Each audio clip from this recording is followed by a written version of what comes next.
Good evening, everyone. Just want to confirm that the live streaming has begun. Thank you. So I'd like to declare the special council meeting on the 20th of May 2025 opened at 5:35 and would like to advise that the meeting is being live streamed in accordance with the council meeting's live streaming, recording and electronic attendance policy. By being present at this meeting, members of the public consent to the City live streaming and recording and subsequently publishing their voices on the City's website. Please can I remind everyone in the chamber that the taking of photos or personal recordings of the meeting is not allowed as per our standing orders section 7.8. Acknowledgement of country. I first wish to acknowledge the traditional custodians of the land that we are on, the Mandurah people, who have met for thousands of years on the shores of these beautiful waterways as we do today. This is Mandurah, meeting place of the heart.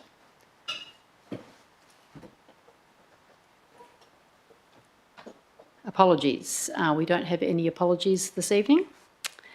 Important notice. Members of the public are advised that any decisions made at the meeting tonight can be revoked in accordance with the Local Government Act 1995. Therefore, members of the public should not rely on any decisions until formal notification in writing by council has been received. 5, public question time.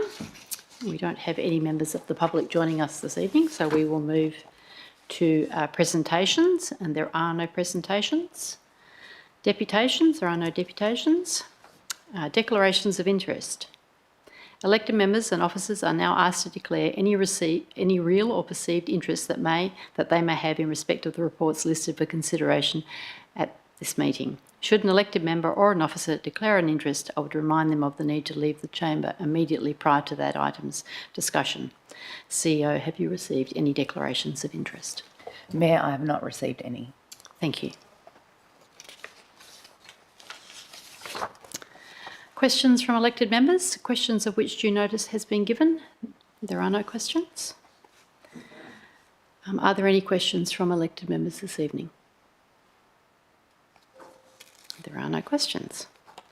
Okay, we will move to reports, and the first report that we have tonight is Report 1, the adoption of the 2026 to 2035 Long-Term Financial Plan and the Council Financial Position and Performance Policy. The Council resolution is before you on the screen, and I will ask for a mover. Councillor Rogers. Councillor Pond is moving and Councillor Rogers seconding. Councillor Pond. Thank you, Mayor. Through the chair. I would like to start by thanking the staff for the huge effort on the work on the long-term financial plan. We've been working on it for 8 months now. It's been in the making. And I want to recognize the increasing sophistication by use of the weighted ratios for costings that have been employed, separating out the employment, material, utilities, and insurance costs at the different rates we expect them to go up is quite a major step forward from where we were when I joined council. I guess this is my 4th budget now, so it's come a long way.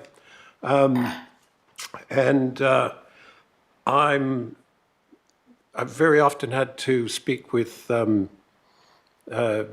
community groups and that sort of thing, and they ask for things, and I explain the orderly planning process of the long-term financial plan with the community long-term community strategic plan, followed by the long-term financial plan that builds on that, leading to a budget, allowing us to step things out in a progressive and orderly manner, looking at the timely targeting of projects and programs going ahead, and being able to look at the whole life costings and ability to spread the equitable costs over the course of the years. And of course, the being able to look at the long-term impact of the decisions you make becomes a very important element of that. Considering the capacity to pay for the community as we go, and you can look at that over time as well. So I think it's a very good step we need to go through. What we have now is a long-term financial plan that I think responsibly provides benefits for the community that they've asked for through the strategic planning process, and some things that perhaps they don't fully know they require going on, as the information that we have can be different than the understanding of the general public. The plan allows for upcoming major projects in the near term of over the life of the plan, about 334 million.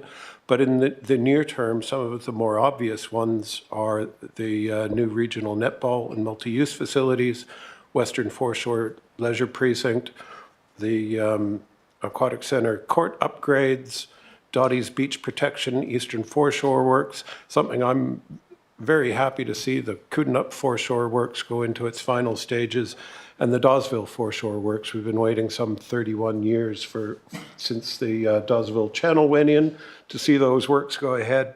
So that's very good. Some of the stuff people are not so obvious to members of the public, perhaps, are things like the new aircon system at the Performing Arts Center.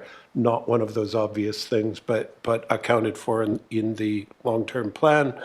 The new operations center, not something front and center of mind for a lot of people in the community, but really important to progress. And things like the Town Beach seawall upgrade that looks like a bunch of rocks. Who knew it needs upgrading? But the engineers know what they're talking about. So all this keeps an impressive array of community functions operating, as well as the major capital projects, Crab Fest, local activations, library, citizen center, senior citizen center, that sort of thing are all catered for. And within all of this, we recognize that the efficiency programs are in place within the whole framework to gain $250,000 permanent savings, $500,000 annual softer savings, and doing service level reviews to make sure we're on top of things. So overall, I think the way the strategic plan has rolled out is very good. The rating strategy that's behind it is sound, and I look forward to us supporting both of those this evening as we go forward. And I think I will leave it there. Thank you. Thank you, Councillor Pond. I now go to the seconder, Councillor Rogers. Thank you, Mayor. Appreciate the words of Councillor Pond in relation to the detail that exists in the long-term financial plan and the quite extensive process that Council goes through its financial implications, working group meetings that we have once every month. The process of planning for budgeting rolls around every month for us, and so whilst the community only ever sees the request for advertising the budget once a year and the ultimate adoption of the budget and the rates once a year, that's really something that we are, as a council, working on all the way throughout the year in close collaboration with the staff, and it's produced many of the benefits that I think Councillor Pons alluded to. Just some extra points, if I could, Mayor, that I might add is that really under the Local Government Act, the consideration of financials is an important function for us. We're responsible for overseeing the allocation of the local government's finances and resources, planning strategically for the future of the district and determining the services and facilities to be provided by the local government in the district. And really this document that we're sending out for advertising is a really important document in meeting our obligations, our legal obligations as a council. So happy to support the recommendation to send that out, because the other important part is to gain community's feedback on what that document says, and I certainly don't want to preempt what community's feedback might be onto that document. Just another one as well, because it might have been overlooked, but the council financial policy the council financial policy position and performance policy. We've made some slight amendments to that document, which we've had in place for a few years now. It's a really good policy document which sort of sets out our policy position in relation to financial management and is an important document for underpinning the long-term financial plan. So happy to send both of those out for community consultation and look forward to the feedback on that being presented back to us for final adoption in June. Mayor, thank you. Thank you, Councillor Rogers. Anyone wishing to ask a question or speak against the item? Councillor Burns. Thank you, Chair. I speak tonight to oppose the proposed long-term financial plan and the associated 4% increase in rates. While it might seem modest on paper, this approach fails to reflect the real pressures faced by households in our community. The CPI is a blunt instrument. It doesn't tell the story of rising mortgage repayments, skyrocketing rent and stagnant real wages. In fact, non-discretionary inflation on essentials like food, power and housing has outpaced general inflation, hitting lower and middle income families hardest. Real wages remain below 2021 levels. In Perth, median rents rose 20% last year alone. Mortgage stress is at record highs, and yet we're proposing to take even more from these same people. We should be showing restraint. The community doesn't have the luxury of automatic income increases, neither should we. We need to push harder, much harder, for efficiencies and savings in how we operate. That means benchmarking against best practice, eliminating duplication, and applying a greater scrutiny to both costs and purposes of services. If we continue with CPI plus increases year after year, where is the pressure to drive reform? This isn't about austerity, it's about good governance. We should be willing to reduce or remove services that don't deliver real value to the majority of ratepayers. In my opinion, not every program or initiative justifies its cost, and we shouldn't pretend otherwise. The community is tightening its belt, we should too.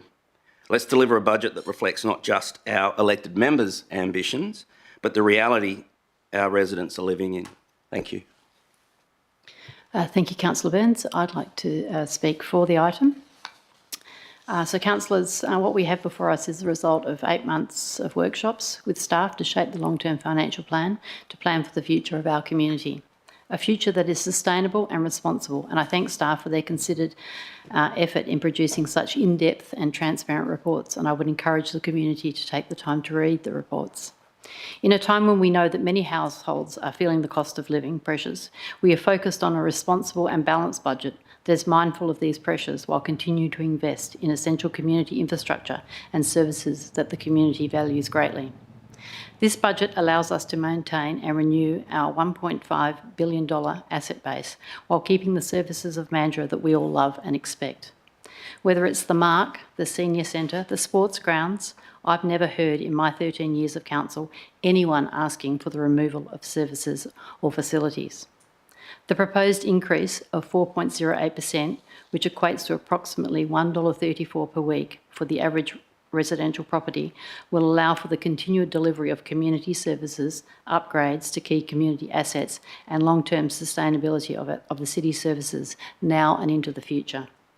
The Perth CPI used in this year's long-term financial plan is a more accurate reflection of the real costs that the city faces.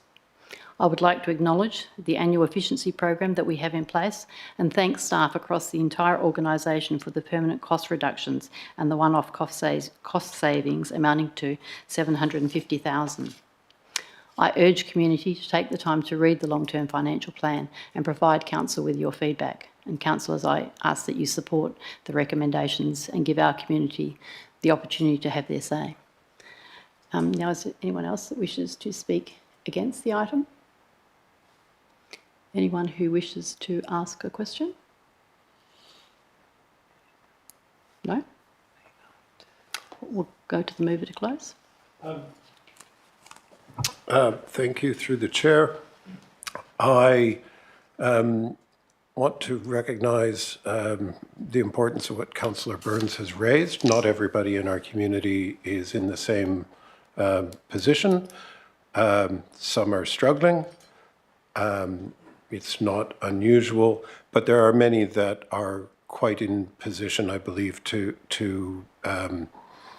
accept the I believe to be a relatively modest rate rise within this budget planning.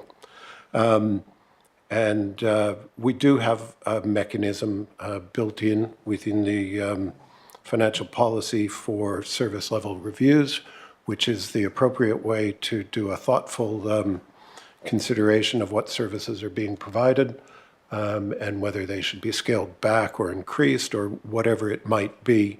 But we have a mechanism for doing that, and that's the appropriate way to go about the good governance of considering services.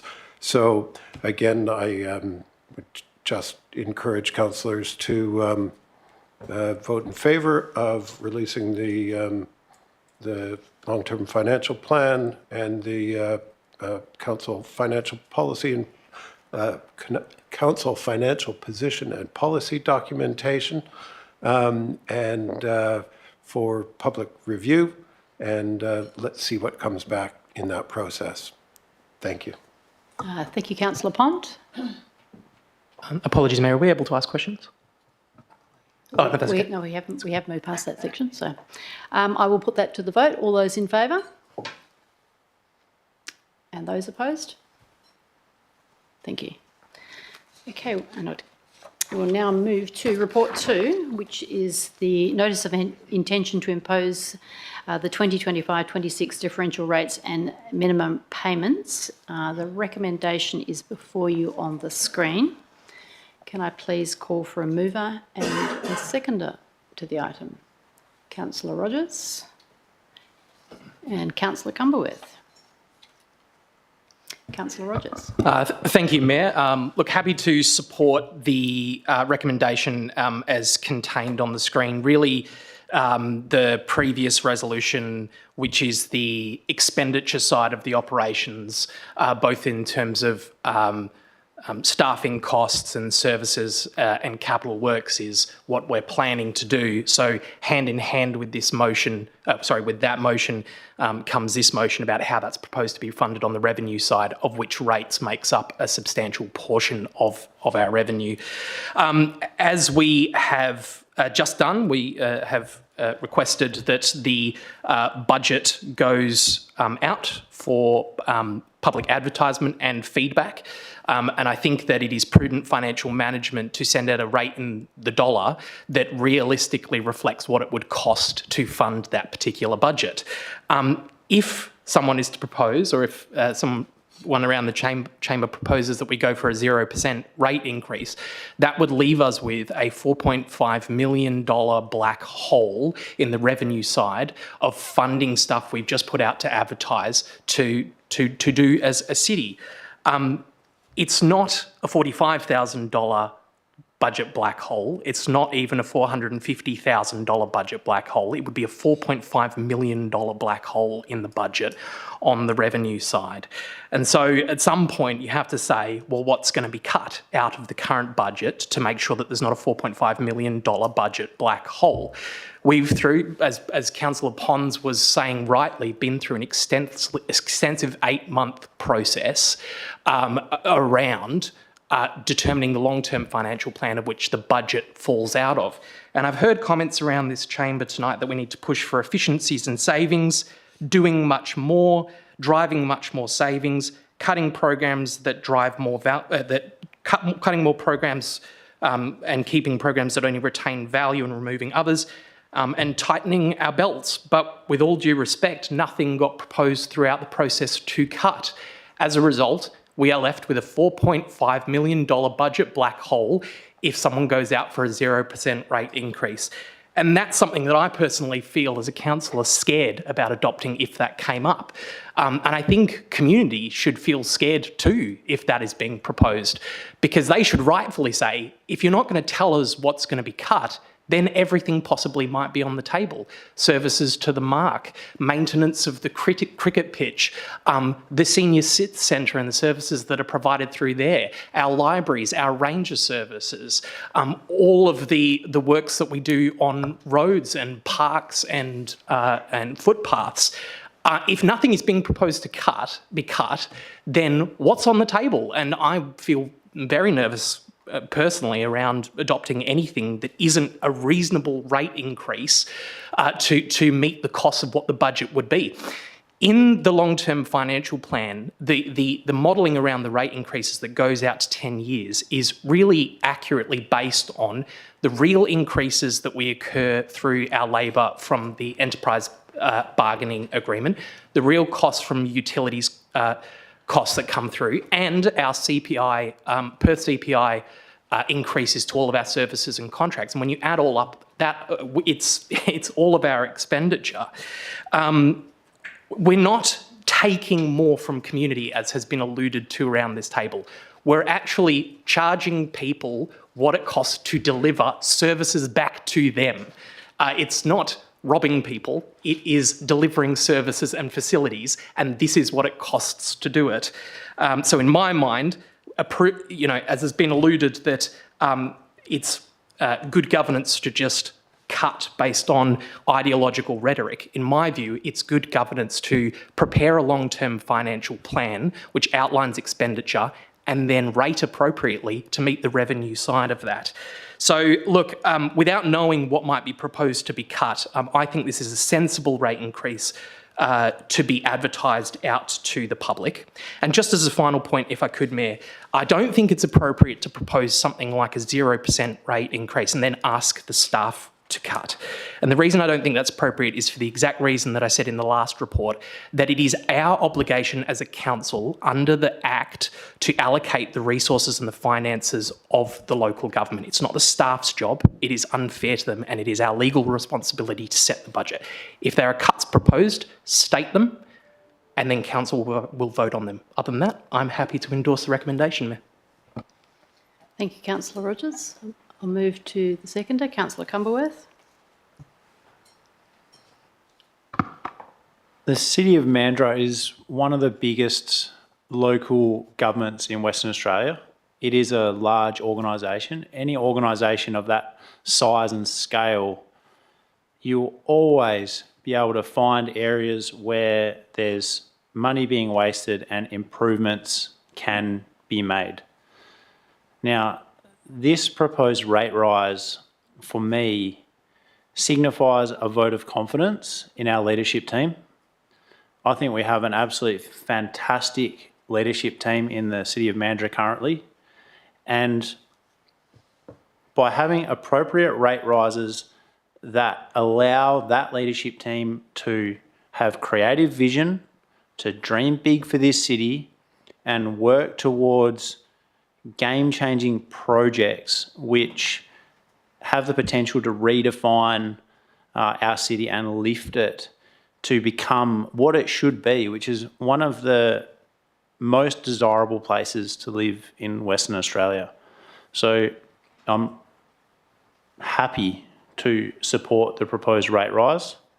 I think that this leadership team should be able to be creative, come to us councillors with big ideas, game-changing ideas, and have our support. And this is my way of supporting our leadership team. Thank you.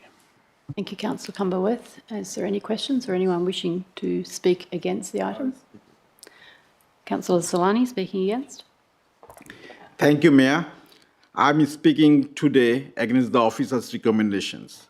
I oppose the proposed 4.08% rate increase for the year 2025 and 2026 financial year. I understand the city is facing financial pressures, but so are our residents. Families and pensioners in Mandurah are already struggling with the rising cost of living, groceries, fuel, electricity, rent, and mortgages. The last thing they need is yet another rate hike from their local government.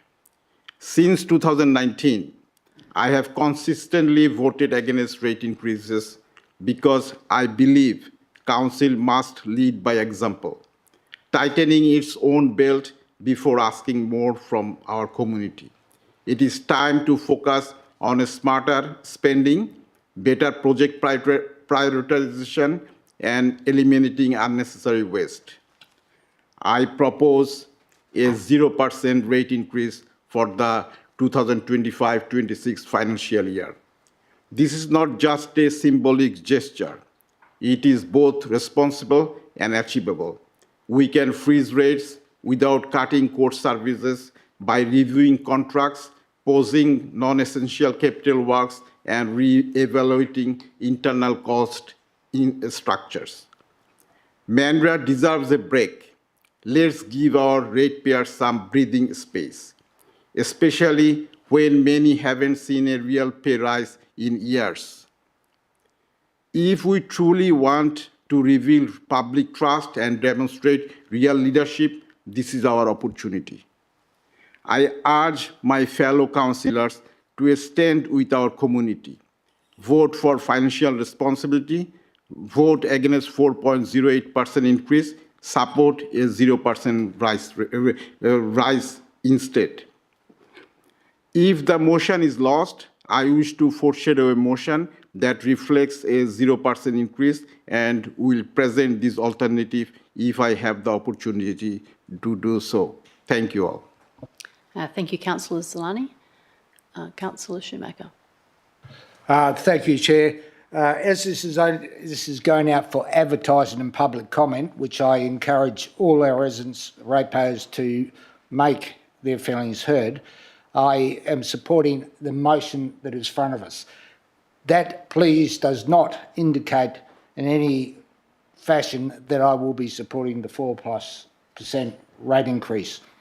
In fact, we're talking about a large organisation, and I agree a lot with what Councillor Burns said of driving efficiencies within the organisation, increasing productivity within the organisation, and looking at the services we provide. We are a local government. We have core services that we are required to provide. Stepping outside those core services is things that we need to seriously consider. But I do believe that there are further savings there. And as we said, I mentioned productivity, and that's one that hasn't been mentioned tonight. Productivity within the workforce. Nobody knows that better than the CEO as to whether that's how that can be done. I don't pretend to know. And the driving of efficiencies. We've already seen that the organisation, through the CEO, has driven efficiencies in the year and a bit you've been CEO, and I'm sure there's more there.